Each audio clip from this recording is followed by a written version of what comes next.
Our greatest successes in life are often found in helping others succeed. Welcome to the Life Masters podcast, hosted by Tanya Memme. Discover real-life stories from mentors, leaders, experts, and everyday people who devote their lives to helping others succeed. Every episode takes you on a unique journey, an emotional experience, and tells a story never to be forgotten. Tune in to Life Masters with Tanya Memme and start fast-tracking your journey to success today.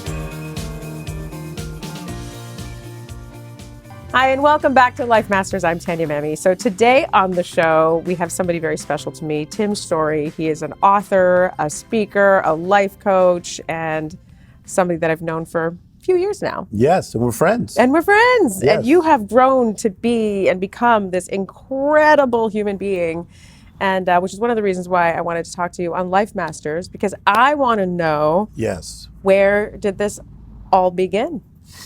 I think it began when I was a little kid and watching cartoons and just enjoying life. You know, I've always looked at life through the lens of humor, laughter, and enjoyment. So truly as a kid, even though our situation was difficult, you know, where we lived, we had 7 people in a 2-bedroom apartment. Where did you grow up? I was in Compton, California. Right. And but I tell you, I was still dreaming. I was happy. I enjoyed my life. So I say it, thinking big in small places, because we were in small places, tight places, but I was already thinking big, very, very young. Did you ever feel like, you know, you're there with so many people in this smaller home? Did you ever feel like you were lacking in any way?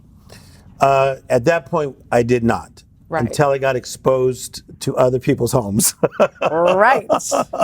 Got So it. it's so funny because I started to play sports. Mm-hmm. And so some of the other players would invite me to their house, either just to play or maybe for their birthday. And then I saw that they had bigger homes. And how old were you at this point? You're like, So now I'm just only like 7. oh, you're 7 and you're being invited to play. Okay, Yes. got it. And so then I'm like seeing, oh my gosh. Yeah, what was that like These for you? people are not like in a little apartment. They're like in a house, and you have choices of what bathroom to go to. So Because you only had one bathroom. yeah, 1 bathroom. So to me, I didn't feel like we were left out or behind. Mm-hmm. I just felt like I got exposed to, ooh, I would like that too. So it was never negative. It was more of, I would like that too. Mm-hmm. So what was it like living with all your brothers and sisters? And I mean, just was it chaotic? Was it a very loving environment? What was your childhood like? I think that, you know, I hear this about the Wayans brothers, is they believe that a lot of their comedy came from the fact that they were in a cramped environment as well. Same thing in our family. My father was very funny. I just was with my mother this morning having breakfast. She's almost 89. Oh, nice. She's super, super funny. So humor runs through the whole family. So I think that either we were going to get on each other's nerves or we were going to enjoy each other. In this case, we enjoyed our lives and were very funny and enjoyed what was going on. So was there ever an aha moment where you realized that you wanted to be more than Yeah. this kid from Compton? Yeah, 100%. And that came from my teachers. So I can think of my 4th grade teacher, watch this, I'm going to even name their names. Mrs. Sullivan, who seemed like she was 7'2" at that time. Right, of course. She was so tall though, but she was tall anyway. and then Mrs. Cook, who used to tell me, Timmy, the reason I'm tough on you is because I believe in you. Because for some reason, Mrs. Cook was extra tough on me, and I was a good student. But the guy who really changed my life was a guy named Mr. Probert. And he was like Mr. Rogers. He was even built like him, wore a sweater, and was very proper. And I'll never forget this. He said, Timmy, I want you to stay after class today. And he said in front of the whole class, and people went, ooh. Yeah, right. So, you know how they did at that age. They do. And so I stayed after class, and I'll never forget this. It was so awesome. He said, he goes, Timmy, I want to tell you something. I think you are, and it was kind of like ... pause. I think you are brilliant. And because I think you're brilliant, I want to see if you want to read some books, not for extra credit, just that will help your life. And I go, Of course, because I had to take on this whole brilliant thing because I'd never heard that before. Well, of course. You were in grade school, you said, right? Or was I it was high in school? 6th grade. No, of course. Yes. So Brilliant's a big word. The first book he gave me was on the life of Michelangelo. Oh, my goodness. So what he saw in me was the artistic side. Mm-hmm. He saw that I was a good athlete and I was funny in class and happy, but I got good grades. But he saw that I was going to be an artist, and that's what I became. And so kudos to a great teacher who looked inside me and decided to pull something out of me. Wow. So when you read those books and then you have this teacher in your life and you're progressing along and you're getting older, Yeah. how did it begin for you as far as, because you're one of the most influential speakers around, and I mean, I know that you've been on Super Soul Sunday with Oprah. I mean, Yeah. the list goes on. And so how did this start for you? How did you become somebody who started to just speak about their truth? Yeah. Where does that So begin? I think that, as you know, I'm going to tell you things that you know because you're a very smart person, is that we learn from education, okay, observation, and conversation. So the education side, I've always had down. Like even today, I've studied 2 hours on a subject that I've got to speak on in 2 weeks already today. And then I went and ate with my mother. And it's, Right, it's still early enough. Yeah. So I love to study. So the education thing, I've always been a learner. If I don't know about something, I'm going to figure it out, okay? So we learn from education, we learn from observation. Here's where people miss it sometimes, is that they don't pay attention to what's around them, okay? So the observation side of me is, I remember watching a movie with Diana Ross in it and a guy named Billy D. Williams called Mahogany. And he was a black man. He was very smooth, very nice. And I saw how he would open up the doors for her in the movie. And I was super young. And I thought, I want to be a guy like that someday that opens doors for women. I was super young. Wow, okay. So education, watch, then observation, conversation. Yeah. Some of the reason that Tim Storey has been able to do what I'm doing is conversations with people who cared about me. Like today, they had the funeral of one of my dear friends, Lee Iacocca, and they just did it in Detroit, and I watched it online. And Iacocca, he took me under his wing at age 27. So could you imagine a kid that came from Compton originally was now hanging out with the Lee Iacocca starting at 27. A person like a Quincy Jones took me under his wing at age 28. So I think a lot of what I'm about right now is even through the conversations that I've had with very smart people, both male and female. So, but what was it like when you started educating yourself? How old were you when you started researching, oh, there's more to life and I want to become a master at learning how to help other people? There must have been a first topic, a first something. Yes. Larry King said something really great when somebody was interviewing him. He says, one of the keys to being a really good person who interviews is to be curious. So I'm curious at all times. Yes. I am super, super curious. So it wasn't that I wanted to be educated so I didn't feel left out or not smart. I'm curious. Naturally, yeah. Naturally curious. So if somebody tells me about an island that I'd never heard of, I'm not even joking. I'm on it. Without them even knowing, I'm looking. Or a word that I've never heard of, if someone uses it in a sentence, I want to know the synonym, anonym. I'm going back and forth. I want to know all the different ways to use that word. So the curiosity has been my strength. So that's how you started, and then that happened, and then how did it become, what was your first time speaking, and how old were you, and what was this, oh, I'm going to be a speaker now, or how did it all begin for you? Okay, so I think that in some ways our stories are parallel here because of us knowing each other as friends, okay?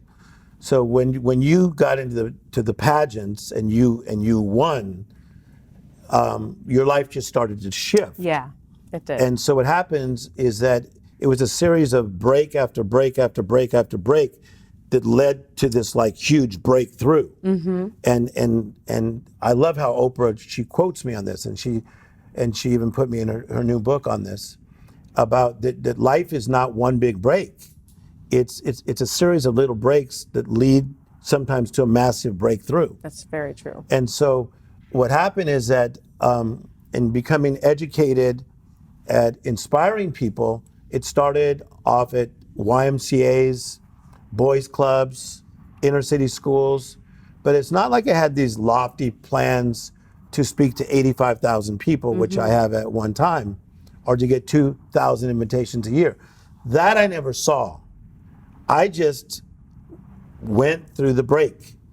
I went through the break and then got another break. I went through the break and got another break. And then I started getting massive breaks over and over and over. So would you say that you let life come to you more than you seeking 100%. out for life to happen? Okay, so you just set me up for something great here. Okay. See, I'm doing it on purpose. I do not believe in chasing anything. I don't chase goals. That's why I'm this laid back, is that, see, I believe that all of us has been spoken over. I believe the universe has spoken over our lives. So I don't chase anything. I cooperate with what the universe has already said. So I was born to be Tim Storey. So I never chased it in this town. So people always say, like, how did you become like the life coach to so many famous people? I never chased one. In fact, I've turned so many down just because I just didn't want to do it. So I feel like we're simply cooperating with what the universe has already said.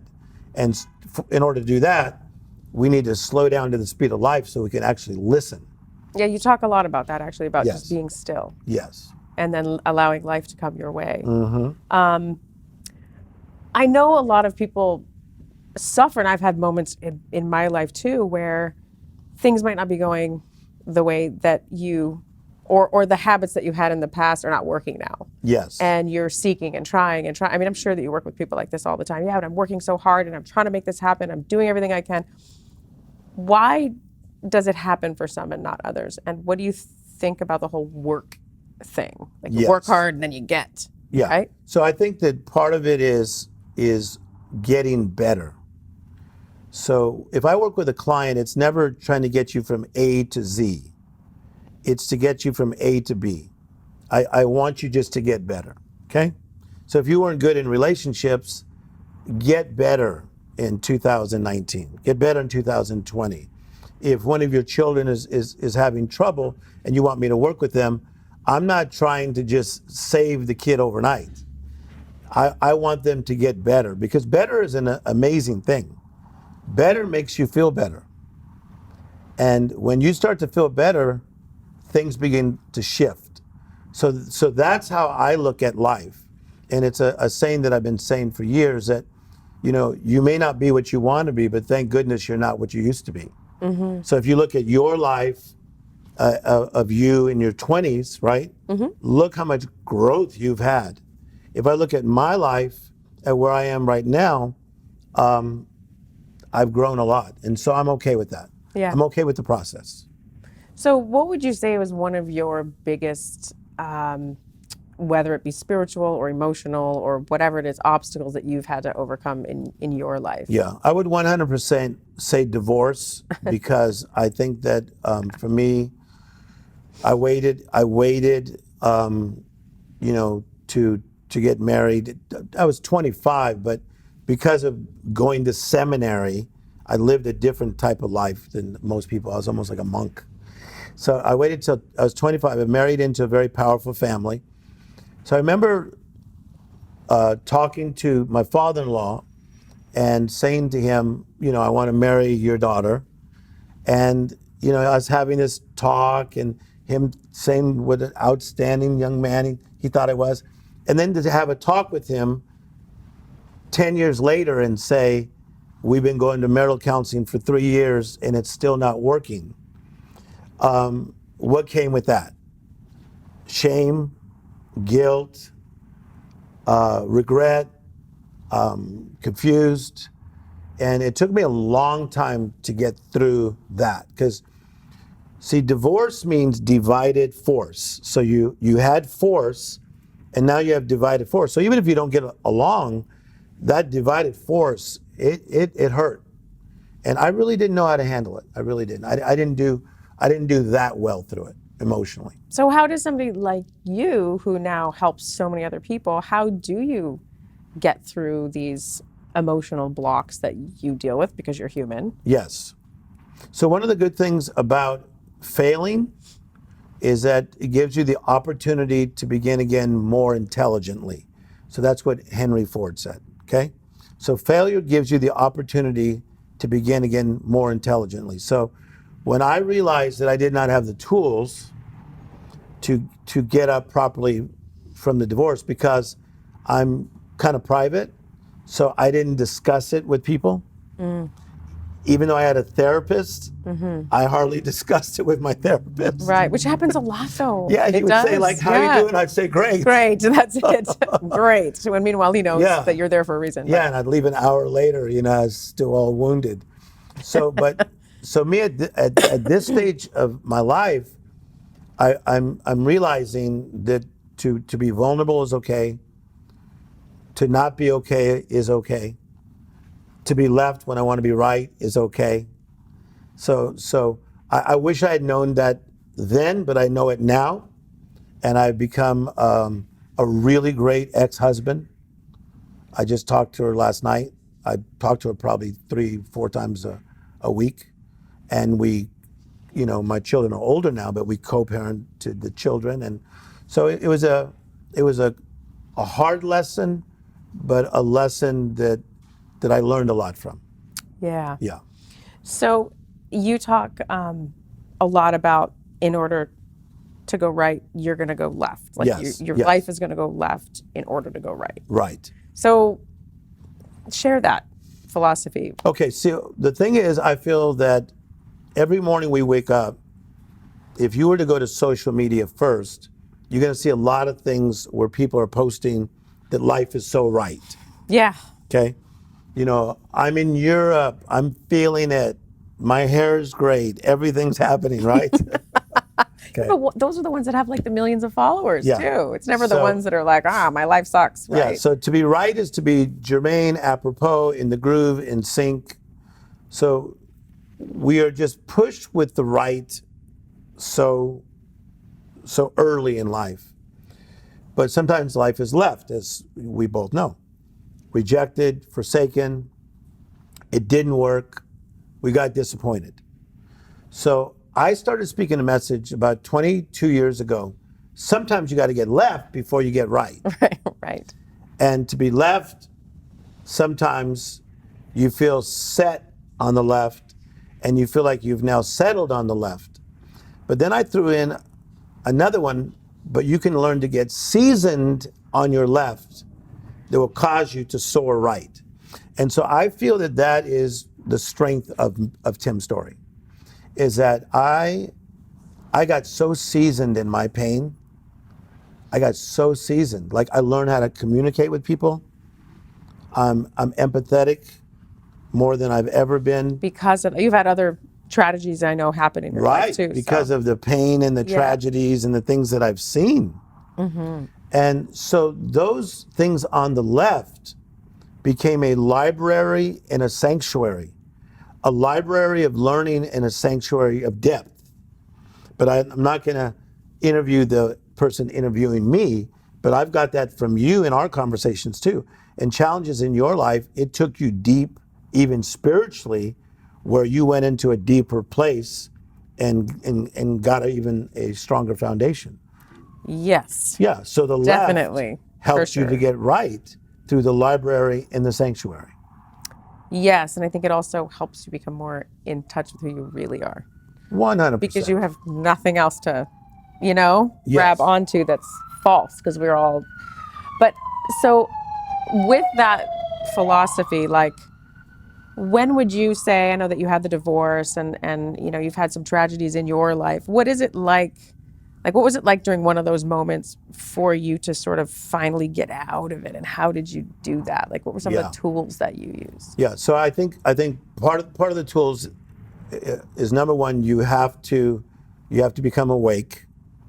And some people are not. So what they do is they become human doings rather than human beings, where they get too busy so they don't feel the pain, or they get addicted to something so they don't feel the pain.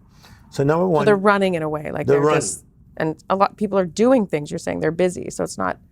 That's interesting. Like overworking, doing this and that. They're out all the time. most people, Okay. yeah. So you have to become awake.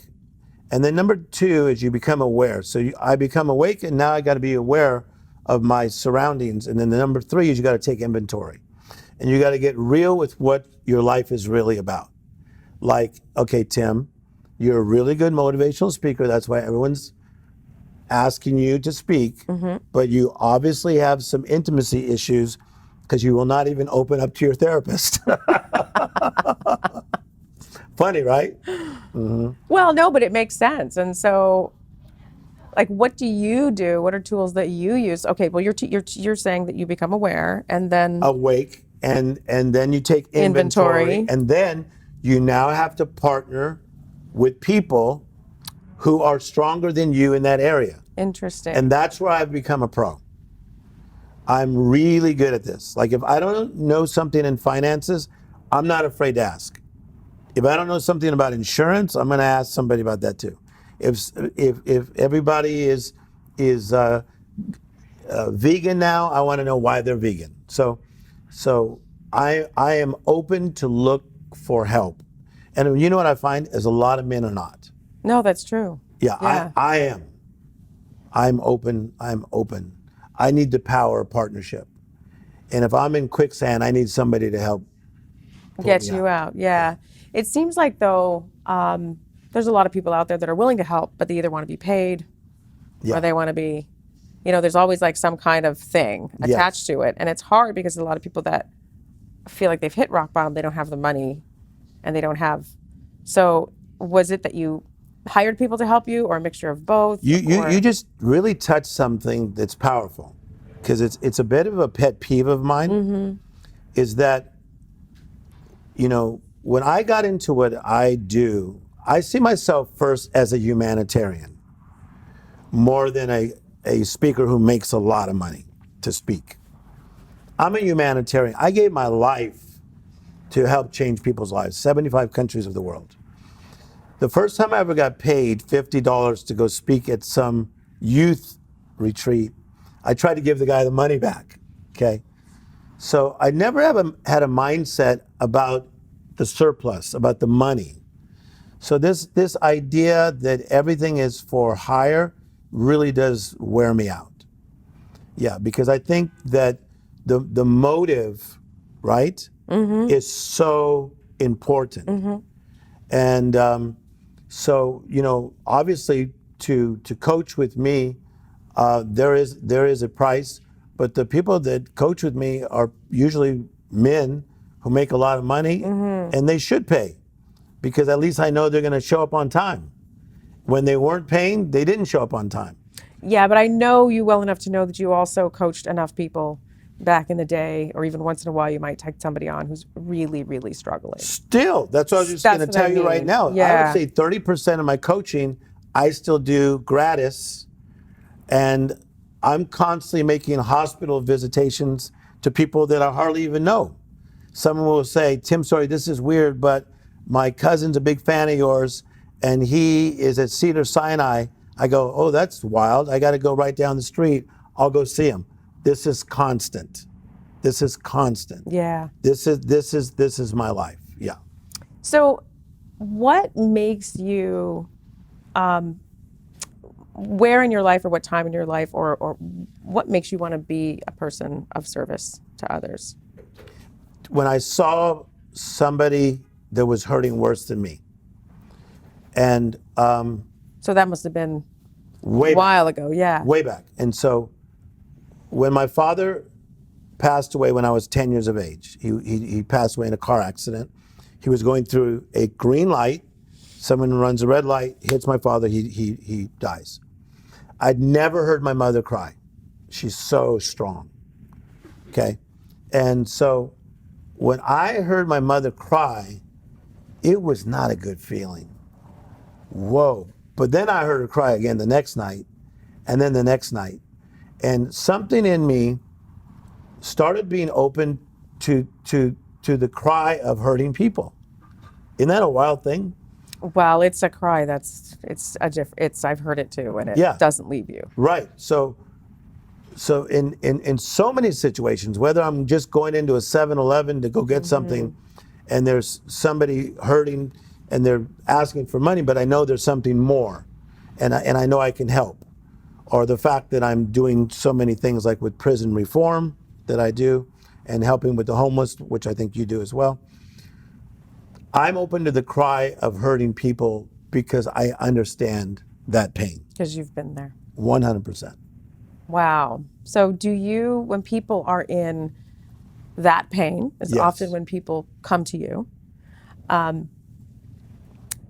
how do you navigate through that what are some of the first steps to get them out of that pain? Yeah. Especially when they're mourning loss or death or, you know, these are like deep-seated. So the thing about life that's interesting, there was a song by the Byrds back in the 60s that became the #1 song in England, and I think like #7 in America, and it's called Turn, Turn, Turn. It talks about times and seasons in life.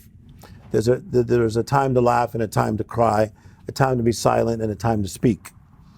Both you and I understand at this stage of our life that there are seasons in life. Like right now, I'm riding a really big wave, okay? But I also know what it's like to try to ride a miniature wave and stuff not work. Right. Does that make sense? Oh yeah. But in the midst of my big wave, I still got left all in my wave. There's stuff left everywhere. Right. Like I'm going to do the funeral, and I won't mention the person, of somebody on Saturday who's very famous. I'll tell you after who it is. And that was my friend. And so I got a lot of pain going on, even though I'm riding this big wave. So going back to left and right. So I think it's okay if somebody says to you, how are you doing? I'm left, but I'm all right. Does that make sense? Yes, very, very much so. I'm a little left, but I'm all right. Because I think that life is always going to be left and right. There's times and seasons for everything. But I also like that you're not dwelling on, oh, I'm this, I'm not doing okay. Yes. My friend just passed away, I'm suffering. Like, you're adding in the, but I'm right. But I'm right, because I still have to ride that wave. Right. And to answer your question is that how do we get through this pain that we're in? Number one, we have to understand, when someone or something dies, the average mourning process is 2 years. And that is something that is emotionally in you, and to mourn is like an inner groaning, okay? So there are great people that are moving around today and that are watching us right now. They are mourning over something, right? A dream that did not work, a relationship that did not work, okay? And so just know that this is a natural part of life. So I call that the recovery zone. But don't get so caught up in the recovery that you miss your discovery. I don't mean to rhyme so much, but that works. No, it totally works. But give me an example of that, like somebody who is recovering. Do you mean that sometimes there's gifts presented to you and you don't even know that they're there, and then you're going to miss them because recovery is singular, meaning, watch, I have a cold, feed me chicken noodle soup, you know? I don't feel good, I can't go to school, you know, me. When somebody is in the recovery zone, it usually is singular. When you're happy, we go plural. Very true. Okay, so it's like, watch, I'm with my girls, woo, Vegas, okay? Yeah. That's plural. That's true. Okay. We go into our caves, it's all singular. Yeah, so right? when you're in the recovery zone, we usually go singular. When we're in the discovery zone, we usually go plural, we want to share. Yeah. So is it, I know you talk a lot about the miracle mindset. Yes. So, which I want to talk to you about, but is it sort of like when you're in that recovery zone, if you can sort of change your thoughts in a way where you're in the other zone where you're plural? discovery zone. Discovery zone. Right. Right. So if you could then, do you force? I mean, it's hard. Okay, It's so I'm going to make this super simple with Okay. you because you have an amazing child. Okay, so if your child got injured and they came home and their finger was bleeding, and they go, I'm in pain. Okay, well, let me see where you're in pain. Okay, so you now found where the pain is. It's on the finger. Yeah. It's not here. It's not here. It's not here. It's here. Yeah. So we isolate the problem and we work on that. Okay. Same thing in our lives as adults. Most people start thinking everything is wrong. No, it's not. You're so Let's right. isolate Yes. the problem. Is it physical? Is it mental clarity of mind? Is it in your relationship? Is it in your job? Is it in your finances? Is it in your health? Let's isolate the problem and then we can go from there. So fix the owie in the child, but also play. Also realize life is still good. So that's what we have to do even as adults. And Focus on that, even when we're in our recovery 100%. phase. Yes. Go through your recovery zone. Like if you were to get a cut, it'll bleed, bleeding stops, you get a scab, you might get a scar, hopefully the scar goes away. There's a process. Same thing in the recovery that anybody is going through that's watching right now. But pay attention to the discovery, because you're living in a time that you prayed for a long time ago. So the moments that you are having right now and I'm having in life, these are the things you dreamt would happen when you were in Canada. That You sure about that? No, I'm talking about. See, but you have to understand. I'm joking. Yeah. I know you're joking, but I also see you different than you see yourself, and you see me different than I see myself, because we all have blind spots. Yeah. Yeah. So when I know your story, how you weren't like just having to be Miss Canada, and then that would lead to boom, boom, boom, boom, boom. I think you've just been good-hearted, and life evolved for you and took you to so many amazing places. It did. Yes. Right? It has. Yes. All right, so if you would have got so caught up in your recovery, you would have missed so much of that discovery. I understand. So let's talk about the miracle mindset, because it's kind of on this same theme. Yes, And I know that you talk about that. So yeah, it's very interesting. The miracle mindset is a must. Right. Because you're going to have a mindset of something. So a mindset is, this is your mind, and you're going to set it on something. Okay? So you remember the days of the big old satellite dishes that you'd see everywhere. You used to see them a lot on people's houses. Yes. Even the huge ones. Even in poor neighborhoods. Yeah, they were there. They at least had a dish. I had a TV. Yeah. So wherever you would shift that satellite dish, that's what you would pick up. Okay? So to me, the miracle mindset is not shifting your satellite dish on the negative things in your life, okay? Or all the wrongs, or how there's so many haters. That's one thing you'll never hear coming out of my mouth, is there's haters out there. What are we even talking about? I don't think that way, okay?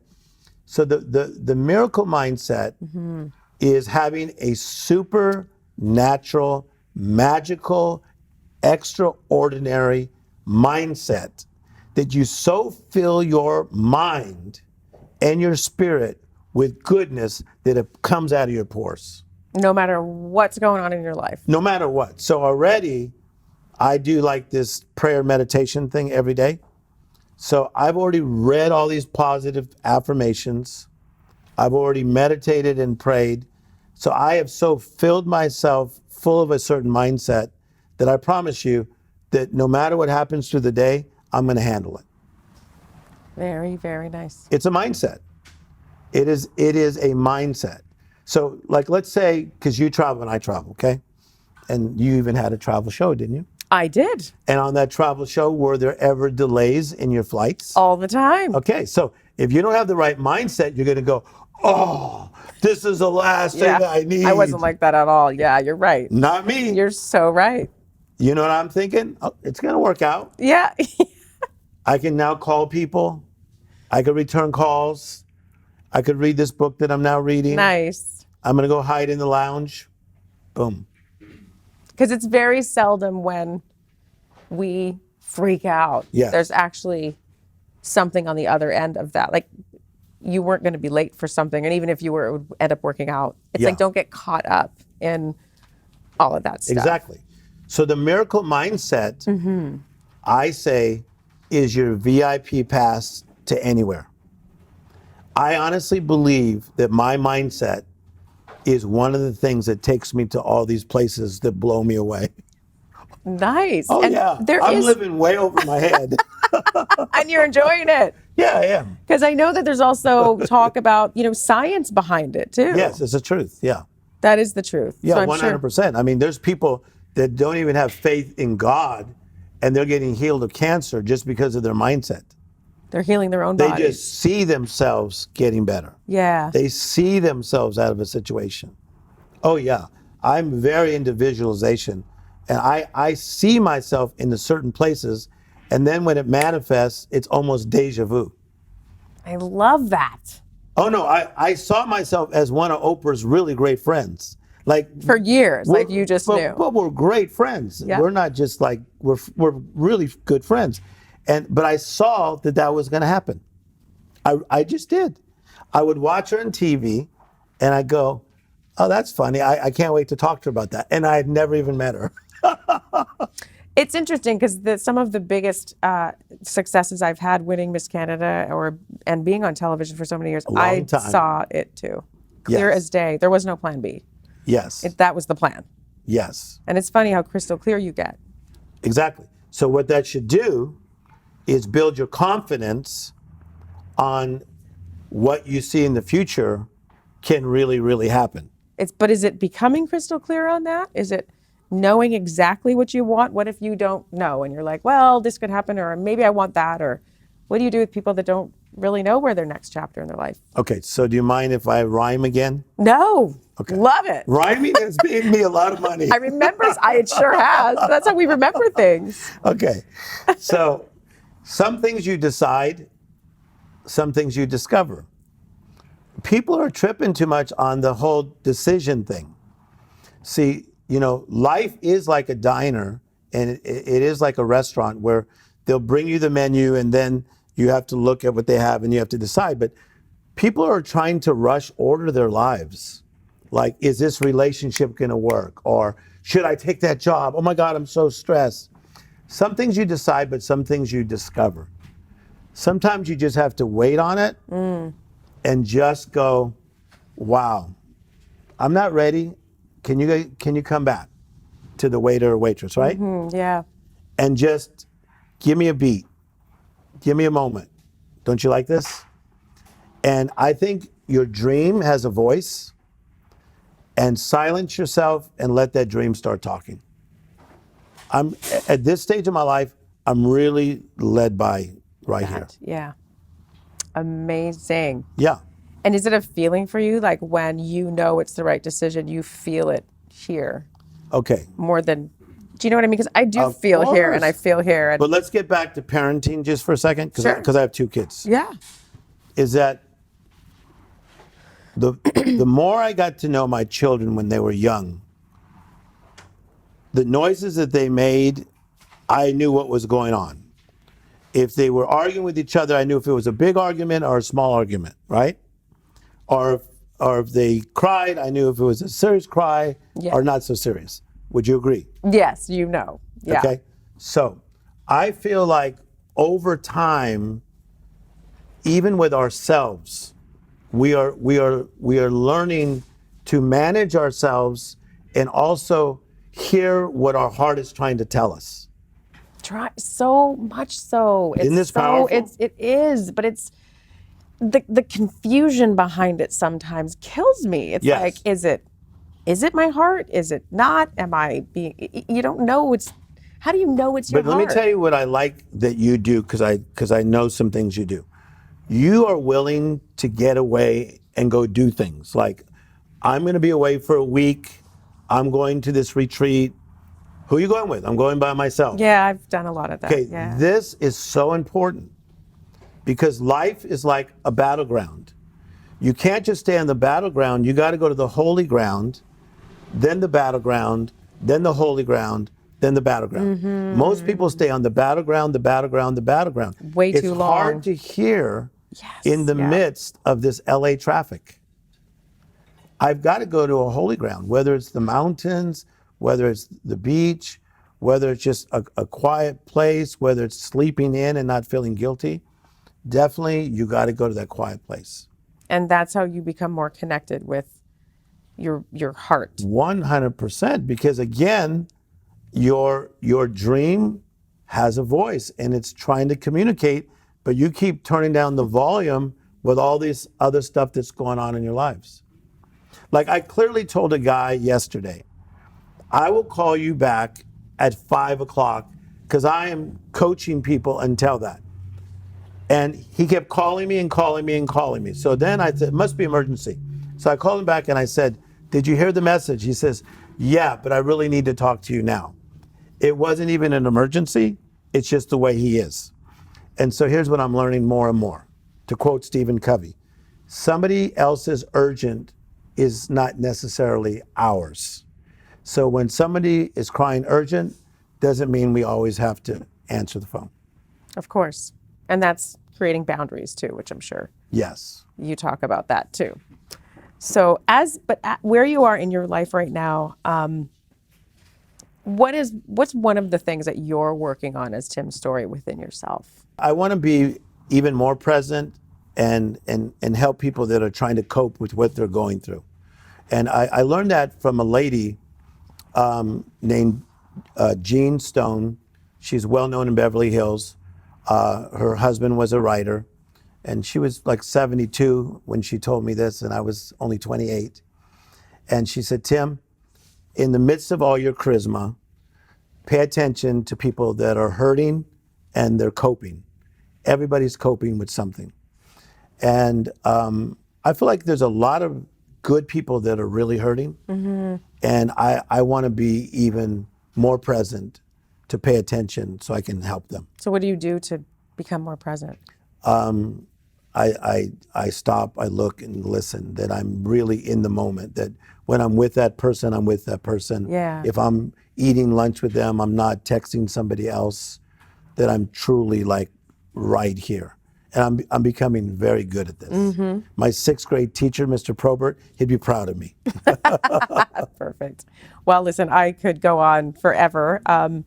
Yeah, thank you so much for everything that you've said. And I know you're just a wealth of such positive energy and influence. And so let's tell everybody where they can learn more about you. And Yes, so just Tim Storey, STOREY.com.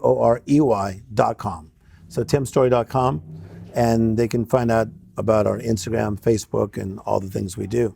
But great talking to you. I know, this What has a been conversation. great. It's been And people need to watch this over and over because there's some nice layers. There are, yeah.